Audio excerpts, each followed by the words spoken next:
Uppal Narapally elevated corridor పనులను తెలంగాణ జాగృతి అధ్యక్షురాలు కవిత పరిశీలించారు. ఉప్పల్ ఫ్లైఓవర్ను 14 ఏళ్లుగా కడుతూనే ఉన్నారని విమర్శించారు. కేంద్ర రాష్ట్ర ప్రభుత్వాల మధ్య సమన్వయం లేకపోవడంతోనే పనులు ఆలస్యమవుతున్నాయన్నారు. త్వరితగతిన ఫ్లైఓవర్ పనులు పూర్తి చేయాలని డిమాండ్ చేశారు.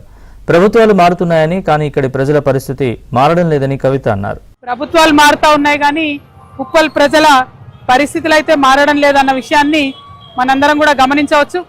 మరి ఇక్కడ ఉప్పల్లో ఉండేటటువంటి ఫ్లైఓవర్ పూర్తి చేయడానికి కోసము పోయిన సంవత్సరం నేను లెజిస్లేటివ్ కౌన్సిల్లో ఒక ఎమ్మెల్సీగా ఈ విషయాన్ని రేజ్ చేయడం జరిగింది. అప్పుడు కూడా కోమటిరెడ్డి వెంకటరెడ్డి గారు తొందరలో పూర్తి చేస్తాం మేము బీజేపీ కిషన్ రెడ్డి గారు మరి దగ్గరుండి కేంద్ర మంత్రి కాబట్టి దాన్ని పరిష్కారం చేయాలని నేను డిమాండ్ చేస్తున్నా. మరి ఈ ప్రాంత ఎంపీ అయినటువంటి ఈటెల రాజేంద్ర అన్న ఇక్కడికి రావాలి, మేము ఎట్లయితే వచ్చినామో అట్లా ఒకసారి మీరు వచ్చి చూస్తే ఈ కాంట్రాక్టర్లకు భయం ఉంటుంది.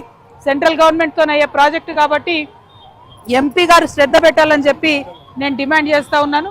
మరి ఇక ఇన్నేళ్ళైనా ఇంకా కొనసాగుతూ ఉంది కాబట్టి ఇప్పటికన్నా దీనికి పరిష్కారం చూపించాలని చెప్పి మేము డిమాండ్ చేస్తున్నాం.